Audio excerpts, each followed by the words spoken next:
नई अहम खबर शामिल कर रहे हूं। आगाह कंदा हलूं। ISPR जो चवण आहे त बुज़दिल दुश्मन पाकिस्तान में 3 हंधनि ते मिसाइल फायर कया आहिनि। ये अहम खबर अवां ताईं पहुचाए रहे हूं। आगाह कंदा हलूं। ISPR जो चवण आहे त बुज़दिल दुश्मन पाकिस्तान में 3 हंधनि ते मिसाइल फायर कया आहिनि। आगाह कंदा हलूं। पाक फौज जे तर्जुमान जो चवण आहे त पाकिस्तान वक़्त जो तइन करे भरपूर जवाब ॾींदो। ये अहम खबर अवां ताईं पहुचाए रहे हूं। आगाह कंदा हलूं। DG ISPR जो चवण आहे त भारत बावलपुर कोटली ऐं मुज़फ़राबाद में मिसाइल फायर कया आहिनि। DG ISPR जो वधीक चवण आहे त भारत शर्मनाक हमलो कयो आहे। ये अहम खबर अवां ताईं पहुचाए रहे हूं। आगाह कंदा हलूं। ISPR जो चवण आहे त बुज़दिल दुश्मन पाकिस्तान में 3 हंधनि ते मिसाइल फायर कया आहिनि। पाक फौज जे तर्जुमान जो चवण आहे त पाकिस्तान वक़्त जो तइन करे भरपूर जवाब ॾींदो। DG ISPR जो वधीक चवण आहे त भारत बावलपुर कोटली ऐं मुज़फ़राबाद में मिसाइल फायर कया आहिनि। DG ISPR जो वधीक चवण आहे त भारत शर्मनाक हमलो कयो आहे। अहम ब्रेकिंग न्यूज़ अवां सां शेयर करे रहे हूं। आगाह कंदा हलूं। भारत पाकिस्तान में 3 हंधनि ते मिसाइल फायर कया आहिनि। DG ISPR पारां तस्दीक कई वई आहे त बावलपुर कोटली ऐं मुज़फ़राबाद में हवा मां मिसाइल फायर कया विया आहिनि। आगाह कंदा हलूं। DG ISPR जो चवण आहे त भारत शर्मनाक हमलो कयो आहे। ज़रीअनि जो चवण आहे त मुज़फ़राबाद में धमाके जो आवाज़ ॿुधो वियो, जॾहिं त बावलपुर में बि धमाके जो आवाज़ ॿुधो वियो। ज़रीअनि मूजिबि वधीक चयो वियो आहे त मुज़फ़राबाद में मुकमल ब्लैक आउट आहे। आगाह कंदा हलूं। पाकिस्तान ऐं भारत जी शिकताण खे नज़र में रखंदे बचाव वारे वज़ीर ख़्वाजा आसिफ ख़बरदार कयो आहे त भारत सां तकरार अणटण थी चुको आहे ऐं कंहिं बि वक़्तु टकराव थी सघे थो। ख़बर शामिल करण DG ISPR जो चवण आहे त भारत बावलपुर कोटली ऐं मुज़फ़राबाद में मिसाइल फायर कया आहिनि। आगाह कंदा हलूं। भारत शर्मनाक हमलो कयो आहे। DG ISPR जो इहो चवण आहे। ज़रीअनि जो चवण आहे त मुज़फ़राबाद में धमाके जो आवाज़ ॿुधो वियो, जॾहिं त बावलपुर में बि धमाके जो आवाज़ ॿुधो वियो आहे। ज़रीअनि मूजिबि मुज़फ़राबाद में मुकमल ब्लैक आउट आहे। DG ISPR पारां तस्दीक कई वई आहे त बावलपुर कोटली ऐं मुज़फ़राबाद में हवा मां मिसाइल फायर कया विया आहिनि। DG ISPR जो चवण आहे त भारत जो इहो अमल शर्मनाक आहे। भारत पाकिस्तान में 3 हंधनि ते मिसाइल फायर कया आहिनि। हीअ अहम ख़बर अवां ताईं पहुचाए रहिया आहियूं। आगाह कंदा हलूं।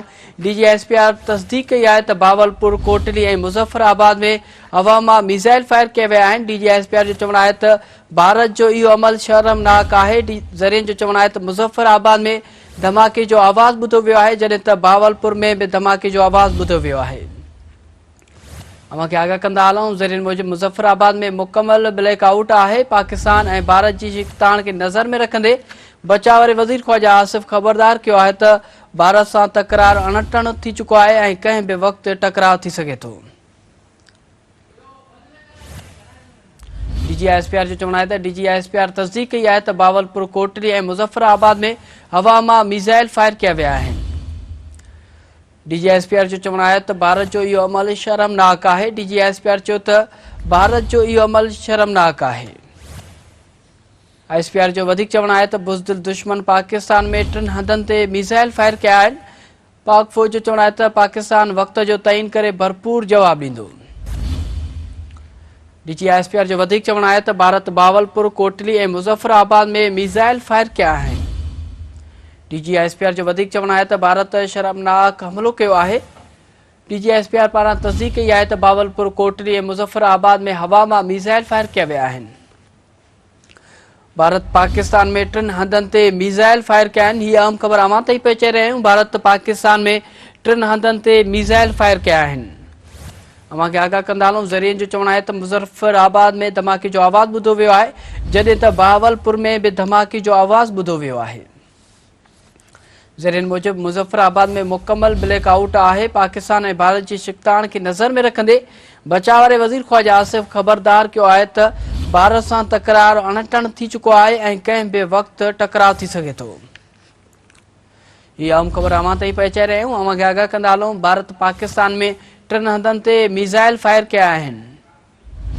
आगाह कंदा हलूं। DG ISPR पारां तस्दीक कई वई आहे त बावलपुर कोटली ऐं मुज़फ़राबाद में हवा मां फायर कया विया आहिनि।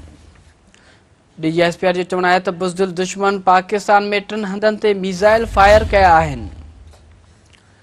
पाक फौज जे तर्जुमान जो चवण आहे त पाकिस्तान वक़्त जो तइन करे भरपूर जवाब ॾींदो। DGSPR जो वधीक चवण आहे त भारत बावलपुर कोटली ऐं मुज़फ़राबाद में मीज़ाइल फायर कया आहिनि। DGSPR जो वधीक चवण हो त भारत जो इहो अमल शर्मनाक आहे।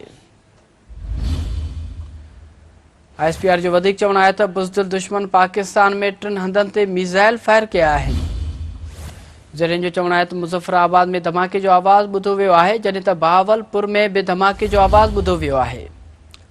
ज़रीन मूजिब मुज़फ़राबाद में मुकम्मल ब्लैक आउट आहे। पाकिस्तान ऐं भारत जी शिकतान खे नज़र में रखंदे बचाव वारे वज़ीर ख़्वाजा आसिफ ख़बरदार कयो आहे त भारत सां तकरार अणटण थी चुको आहे, कंहिं बि वक़्तु टकराव थी सघे थो।